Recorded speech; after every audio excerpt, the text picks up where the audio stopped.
UP board class 12 के प्यारे विद्यार्थियों, स्वागत है आप सभी का शिवम लेक्चरर में। समाजशास्त्र का पेपर है जो कि बोर्ड एग्जाम 2025 के लिए सबसे ज़्यादा इंपॉर्टेंट है। पूरा पेपर एकदम अच्छे से हल करके आंसर के साथ आपको बताने वाला है। और इस मॉडल पेपर में जितने भी प्रश्न, एक एक प्रश्न आपको तैयार करना है। सारे प्रश्न बोर्ड एग्जाम के लिए इंपॉर्टेंट है। ठीक है मेरे प्यारे बच्चों, यहाँ पर समय 3 घंटे 15 मिनट होता है और पूर्णांक होता है 100 पर। थोड़ा सा निर्देश देख लेते हैं, क्योंकि पेपर हल करने से पहले निर्देश पढ़ना बहुत जरूरी होता है। प्रारंभ के 15 मिनट परीक्षार्थियों को प्रश्न पत्र पढ़ने के लिए निर्धारित है। सभी प्रश्न करने अनिवार्य हैं। प्रत्येक प्रश्न के लिए निर्धारित अंक उसके सामने दिए गए हैं। प्रश्न संख्या 1 से 10 तक एक एक नंबर के बहुविकल्पीय प्रश्न हैं। प्रश्न संख्या 11 से 20 तक अति लघु उत्तरीय प्रश्न है, जिनका उत्तर आपको 25 शब्दों में देना है। और प्रश्न संख्या 21 से 26 तक लघु उत्तरीय प्रश्न है, जिनका प्रत्येक उत्तर लगभग 50 शब्दों में देना है। प्रश्न संख्या 27 से 29 तक दीर्घ उत्तरीय प्रश्न है, जिनका प्रत्येक उत्तर लगभग 150 शब्दों में देना है। तो सभी लोग वीडियो को लाइक कर देंगे, चैनल पर नए होंगे चैनल को सब्सक्राइब कर देंगे और वीडियो को शेयर कर देंगे। ठीक है, यहाँ पर देखिए शुरू करते हैं वीडियो को। सबसे पहले बहुविकल्पीय प्रश्न। तो इसमें मेरे प्यारे बच्चों पहला क्वेश्चन है, समाज क्या है? समाज क्या है? मूर्त है, अमूर्त है, या ए और बी दोनों है, इनमें से कोई नहीं। तो समाज जो है मूर्त भी है और अमूर्त भी है। तो यहाँ पर सी ऑप्शन करेक्ट हो जाएगा, ए और बी दोनों। इसके बाद मेरे प्यारे बच्चों प्रश्न नंबर 2 है, धर्म का सामाजिक सिद्धांत किसने प्रस्तुत किया? मैक्स मुलर ने, आर ब्राउन ने, दुर्खीम ने, एस सी राय ने। तो धर्म का सामाजिक सिद्धांत मेरे प्यारे बच्चों दुर्खीम ने प्रस्तुत किया, सी करेक्ट हो जाएगा। ठीक है, इसके बाद प्रश्न नंबर 3 है, विश्व जनसंख्या दिवस कब मनाया जाता है? 10 जुलाई, 8 मार्च, 5 जून और 11 जुलाई। तो मेरे प्यारे बच्चों 11 जुलाई को विश्व जनसंख्या दिवस मनाया जाता है। ठीक है, इसके बाद मेरे प्यारे बच्चों प्रश्न नंबर 4 है, जाति क्या है? एक संस्था, एक समूह, एक समिति, ये सभी। तो जाति एक संस्था है मेरे प्यारे बच्चों, ए ऑप्शन करेक्ट हो जाएगा। इसके बाद में 5 नंबर है, राजा राम मोहन राय थे एक वैज्ञानिक, लेखक, अर्थशास्त्री, समाज सुधारक। तो मेरे प्यारे बच्चों राजा राम मोहन राय एक समाज सुधारक थे, आपका डी ऑप्शन करेक्ट हो जाएगा। इसके बाद में प्रश्न नंबर 6 है, क्या कह रहा है? दबाव समूह अपने उद्देश्य की पूर्ति हेतु निम्न में से क्या करते हैं? जनमत को प्रभावित करना है, प्रचार करना, हड़तालें और प्रदर्शन करना, ये सभी। तो दबाव समूह अपने उद्देश्य की पूर्ति हेतु क्या करते हैं? तो यहाँ पर 6 का सही हो जाएगा, ए सभी। ठीक है, तीनों चीज़ें करते हैं, जनमत को प्रभावित करते हैं, प्रचार करते हैं, हड़तालें और प्रदर्शन करते हैं। इसके बाद मेरे प्यारे बच्चों 7वां नंबर प्रश्न है, क्या कह रहा है? संविधान के प्रथम संशोधन में सामाजिक तथा शैक्षणिक दृष्टि से पिछड़े वर्गों की उन्नति के लिए प्रावधान हुए। ठीक है, जमींदारी प्रथा पर चोट की गई, सामंतवादी परंपराओं को समाप्त किया गया, ये सभी। तो यहाँ पर ये सभी हो जाएगा। संविधान के प्रथम संशोधन में सामाजिक तथा शैक्षणिक दृष्टि से पिछड़े वर्गों की उन्नति के लिए प्रावधान हुए, जमींदारी प्रथा पर चोट की गई, बिल्कुल, सामंतवादी परंपराओं को समाप्त किया गया। तो यहाँ पर चौथा करेक्ट हो जाएगा। इसके बाद मेरे प्यारे बच्चों 8वां नंबर है, क्या कह रहा है? हरित क्रांति का मुख्य कारक है उपजाऊ भूमि, वर्षा, शिक्षा, रासायनिक खाद और बीज। तो हरित क्रांति का मुख्य कारक था मेरे प्यारे बच्चों रासायनिक खाद और बीज। इसके बाद 9 नंबर प्रश्न है, भारत में ग्रामीण विकास के लिए मनरेगा किस समय से लागू किया गया था? 1963 से 1970, 1970 से 1980, 1980 से 1990, 1990 से 2000। तो भारत में ग्रामीण विकास के लिए मनरेगा किस समय से लागू किया गया था? तो ये लागू किया गया था मेरे प्यारे बच्चों 1960 से 1970 के बीच में। ठीक है, तो आपका 1960-1970 भारत में ग्रामीण विकास के लिए मनरेगा किस समय से लागू किया गया था? तो यहाँ जो ऑप्शन है गलत है। ठीक है, भारत में ग्रामीण विकास के लिए मनरेगा लागू किया गया था 2 फरवरी 2006 में, 2 फरवरी 2006 में मेरे प्यारे बच्चों। ठीक है, इसके बाद अगला क्वेश्चन है, भारत में कितने प्रतिशत लोग वेतनभोगी कर्मचारी हैं? 10%, 12%, 14% या 16%। तो 14%, भारत में 14% लोग वेतनभोगी कर्मचारी हैं। इसके बाद मेरे प्यारे बच्चों अति लघु उत्तरीय प्रश्न है। ठीक है, उत्तर आपको 25 शब्दों में देना है। 11 नंबर प्रश्न क्या कह रहा है? संस्कृति के भूमंडलीकरण से आप क्या समझते हैं? 3 अंक का है, उत्तर आपको 25 शब्दों में देना है। तो संस्कृत का भूमंडलीकरण विभिन्न संस्कृतियों के वैश्विक स्तर पर आपसी संपर्क, आदान प्रदान और प्रभाव को दर्शाता है, जिससे सांस्कृतिक विविधता और समानता दोनों बढ़ती है। इसके बाद मेरे प्यारे बच्चों 12 नंबर प्रश्न है, क्षेत्रवाद का क्या अर्थ है? तो क्षेत्रवाद का अर्थ है किसी विशेष क्षेत्र के प्रति असाधारण लगाव या प्राथमिकता, जिससे अन्य क्षेत्रों के प्रति भेदभाव असंतुलन या संघर्ष की स्थिति उत्पन्न हो सकती है। इसके बाद मेरे प्यारे तो 13 नंबर प्रश्न है, सोचने का अधिकार अधिनियम कब पारित हुआ और इसका क्या तात्पर्य है। तो सोचने नहीं रहेगा मेरे प्यारे, सूचना रहेगा। ठीक है, सूचना का अधिकार अधिनियम आरटीआई 2005 में पारित हुआ। इसका तात्पर्य है कि नागरिक सरकारी विभागों से जानकारी प्राप्त कर सकते हैं, जिससे पारदर्शिता और जवाबदेही सुनिश्चित होती है। इसके बाद 14 नंबर प्रश्न है, औद्योगिकरण की 3 विशेषताएं बताइए। तो औद्योगिकरण की 3 विशेषताएं निम्न हैं।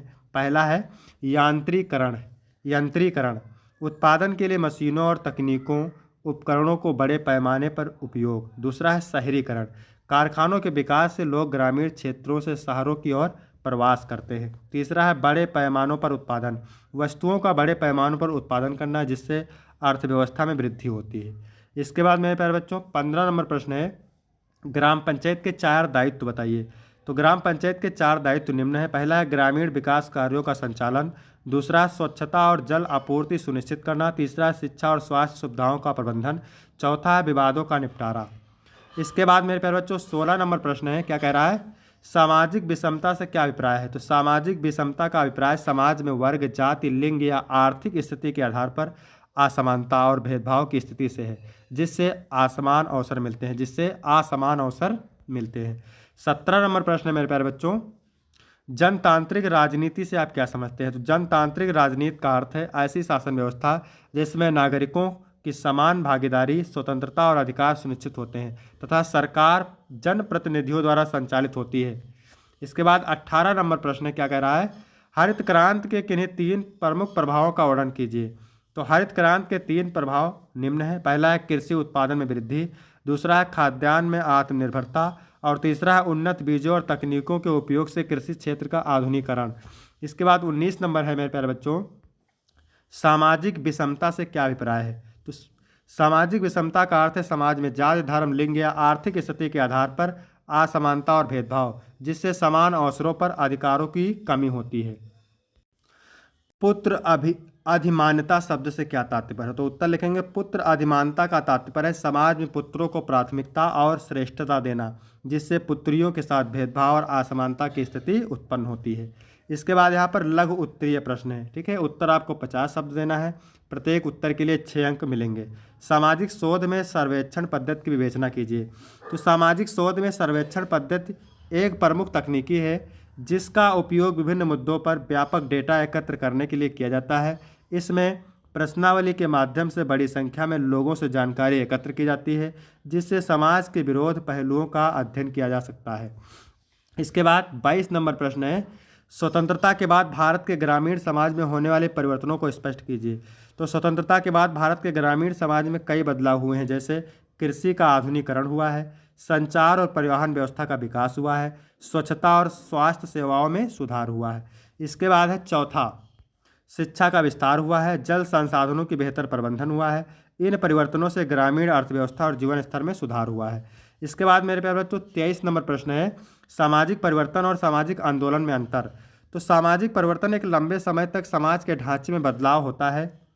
सामाजिक परिवर्तन एक लंबे समय तक समाज के ढांचे में एक बदलाव होता है, जबकि सामाजिक आंदोलन इसे तेजी से प्रभावित करने के लिए संगठनात्मक प्रयास होता है। परिवर्तन धीरे धीरे होता है जबकि आंदोलन तत्काल प्रभाव डालता है। ठीक है, इसके बाद 24 नंबर प्रश्न है, उदारीकरण ने रोजगार के प्रतिमानों को किस प्रकार प्रभावित किया है। तो उदारीकरण ने रोजगार के प्रतिमानों को कई तरीकों से प्रभावित किया है। पहला तरीका है निजी क्षेत्र में रोजगार की संभावनाओं का विस्तार। दूसरा है वैश्विक बाजारों के साथ तालमेल की वजह से नई तकनीकी अवसर पैदा करना। वैश्विक बाजारों के साथ तालमेल की वजह से नई तकनीकी नौकरी के अवसर पैदा हुए। इसके बाद तीसरा है पारंपरिक उद्योगों में नौकरी के स्थानों में कमी आई। चौथा है कौशल आधारित रोजगार की आवश्यकता बढ़ी। पांचवा, सेवा क्षेत्र में रोजगार के अवसरों में वृद्धि हुई। इसके बाद 25 नंबर है, क्या कह रहा है, भारतीय जनजातियों में विवाह के विभिन्न तरीकों का वर्णन कीजिए। तो भारतीय जनजातियों में विवाह के विभिन्न तरीके प्रचलित हैं, जैसे पहला है संबंध विवाह। इसमें बहुपति प्रणाली, जहां एक महिला कई पुरुषों से विवाह कर सकती है। दूसरा है गृहस्थ विवाह, पारंपरिक एक पत्नी और एक पति का विवाह। इसके बाद तीसरी हेडिंग है रक्षा विवाह। क्या है, रक्षा विवाह, पुरुषों और महिलाओं के बीच आपसी समझौते से होने वाला विवाह। इसके बाद चौथा है संबंधी विवाह, पारिवारिक परंपराओं के आधार पर होने वाला विवाह। फिर है सोलहवीं विवाह, लव जिहाद जैसे आधुनिक तरीकों से होने वाला विवाह। इन विवाह प्रणालियों में स्थानीय परंपराएं और सामाजिक संरचना महत्वपूर्ण भूमिका निभाती है। इसके बाद मेरे प्यारे बच्चों 26 नंबर प्रश्न क्या कह रहा है, भारत में कृषक आंदोलन के प्रमुख विशेषताओं का विवेचना कीजिए। तो भारत में कृषक आंदोलन की प्रमुख विशेषता है, पहला किसानों को भूमि अधिकारों की मांग, दूसरा है कर्ज माफी और बीज खाद पानी जैसी सेवाओं की उपलब्धता, तीसरा है न्यूनतम समर्थन मूल्य एमएसपी की सुरक्षा, चौथा है उचित मजदूरी और काम के बेहतर हालात की मांग। इसके बाद पांचवा है कृषि उत्पादन की लागत का बोझ कम करने के प्रयास। इसके बाद है विस्तृत उत्तरीय प्रश्न। ठीक है, तो मेरे प्यारे बच्चों 150 शब्दों में उत्तर देना है और प्रत्येक प्रश्न 8 नंबर का है। तो चलिए देखते हैं, जितने भी प्रश्न इसमें हैं सारे मोस्ट इंपॉर्टेंट है, तो सारे प्रश्न आप तैयार करेंगे। मृत्यु दर और जन्म दर का क्या अर्थ है, कारण स्पष्ट कीजिए कि जन्म दर में गिरावट अपेक्षाकृत धीमी गति से क्यों आती है जबकि मृत्यु दर बहुत तेजी से गिरती है। उत्तर लिखेंगे, मृत्यु दर का तात्पर्य एक विशेष अवधि में प्रति 1000 व्यक्ति पर मौतों की संख्या या स्वास्थ्य सेवाओं, पोषण, चिकित्सा, स्वच्छता और जीवन शैली के सुधार के कारण कम होती है। इसके बाद आगे लिखेंगे, क्या लिखेंगे, जन्म दर का तात्पर्य है एक विशेष अवधि में प्रति 1000 व्यक्ति पर जन्मों की संख्या। इससे प्रभावित करने वाले कारक हैं आर्थिक विकास, शिक्षा, परिवार नियोजन कार्यक्रम और महिलाओं की सामाजिक स्थिति। इसके बाद है जन्म दर में गिरावट अपेक्षाकृत धीमी गति से आती है क्योंकि यह सामाजिक और सांस्कृतिक परिवर्तनों पर अधिक निर्भर करती है, जैसे परिवार नियोजन, महिलाओं की शिक्षा और कार्य क्षेत्र में उनकी भागीदारी जो धीरे धीरे होती है। वहीं मृत्यु दर तेजी से गिरती है क्योंकि आधुनिक चिकित्सा, बेहतर स्वास्थ्य सेवाएं, स्वच्छता, पोषण और शहरीकरण के कारण मृत्यु दर में सुधार तेजी से होता है। इसके बाद मेरे प्यारे बच्चों अथवा वाला दिया है, इसको भी देख लेते हैं। कृषक सामाजिक संरचना की व्याख्या कीजिए, इस पर वैश्वीकरण के पड़ने वाले प्रभावों का मूल्यांकन कीजिए। इसके बाद 28 नंबर प्रश्न है मेरे प्यारे बच्चों, भारत में होने वाले प्रमुख महिला आंदोलन की चर्चा कीजिए तथा सरकार द्वारा महिलाओं के हित में किए गए प्रमुख प्रयासों को भी बताइए।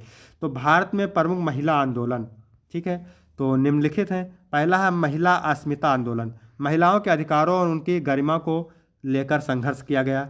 बेटी बचाओ और बेटी पढ़ाओ आंदोलन, भ्रूण हत्या और लिंग असमानता के खिलाफ उठाया गया आंदोलन है ये। इसके बाद तीसरा है महिला श्रम आंदोलन, महिलाओं के श्रम अधिकारों, वेतन और बेहतर कामकाजी परिस्थितियों के लिए संघर्ष। फिर चौथा है दहेज उन्मूलन आंदोलन, दहेज प्रथा के खिलाफ जागरूकता फैलाने वाला आंदोलन। सरकार द्वारा महिलाओं के हित में किए गए प्रमुख प्रयास क्या थे, इसको देखिए। पहला था महिला आरक्षण बिल, लोकसभा और राज्यों की विधानसभाओं में महिलाओं को 33% आरक्षण देने का प्रस्ताव किया गया। दूसरा है दिव्यांग महिला अधिकारिता योजना, विकलांग महिलाओं के लिए विशेष योजनाएं और सहायता प्रदान करना। तीसरा है लाडली लक्ष्मी योजना, बालिका शिक्षा और उनके विवाह के लिए वित्तीय मदद। इसके बाद मेरे प्यारे बच्चों चौथा है क्या, वन स्टॉप सेंटर योजना, घरेलू हिंसा से पीड़ित महिलाओं को सुरक्षा देने के लिए बनाए गए केंद्र। इन प्रयासों से महिलाओं को सामाजिक, आर्थिक और सामाजिक राजनीतिक रूप से सशक्त बनाने की दिशा में सरकार ने महत्वपूर्ण कदम उठाए हैं। इसके बाद अथवा वाला देखते हैं क्या कह रहा है, सांस्कृतिक विविधता का क्या अर्थ है, भारत को एक अत्यंत विविधतापूर्ण देश को माना जाता है। ठीक है, इसके बाद 29 नंबर प्रश्न है मेरे प्यारे बच्चों, भूमि सुधार के परिणामों की विवेचना कीजिए। भूमि सुधार के परिणाम भारत में कई सामाजिक, आर्थिक और राजनीतिक बदलाव लाए गए हैं। ठीक है, भूमि सुधार के परिणाम से भारत में कई सामाजिक, आर्थिक और राजनीतिक बदलाव लाए गए हैं। पहला है भूमि वितरण, इसमें लिखेंगे भूमिहीन किसानों और गरीब किसानों को भूमि का कुछ हिस्सा दिया गया जिससे उनकी आजीविका में सुधार हुआ। दूसरा है सामाजिक न्याय, भूमिहीन और छोटे किसानों को अधिकार दिलाने से सामाजिक समानता बढ़ी। इसके बाद तीसरी हेडिंग लिखेंगे मेरे प्यारे बच्चों, कृषि उत्पादन में वृद्धि, भूमि सुधारों के कारण किसानों को बेहतर कृषि तकनीकों और सिंचाई की सुविधा मिली जिससे कृषि उत्पादन में सुधार हुआ। चौथा है गरीबी में कमी, भूमि पर अधिकार मिलने से आर्थिक स्थिति में सुधार हुआ जिससे ग्रामीण क्षेत्रों में गरीबी कम हुई। इसके बाद पांचवा है साहूकारों पर निर्भरता में कमी, भूमि प्राप्त के बाद किसानों ने साहूकारों से कर्ज लेना कम किया जिससे उनकी आर्थिक स्थिति मजबूत हुई। हालांकि भूमि सुधार के क्षेत्रों में अपेक्षित परिणाम नहीं मिले, जैसे बड़ी संख्या में भूमि वितरण नहीं हो पाई और भूमिहीनता खत्म नहीं हो सकी। इसके बाद अथवा वाला देखते हैं मेरे प्यारे बच्चों, सामाजिक आंदोलन को परिभाषित कीजिए तथा इसके स्वरूपों की विवेचना कीजिए। 8 नंबर का है। तो यहाँ तक मेरे प्यारे बच्चों वीडियो कंप्लीट होता है। वीडियो कैसा लगा? अगर वीडियो अच्छा लगा हो तो वीडियो को लाइक करें और कमेंट करके जरूर बताएं कि वीडियो कैसा लगा। शेयर करें। धन्यवाद। फिर मिलते हैं आपको अगली वीडियो में।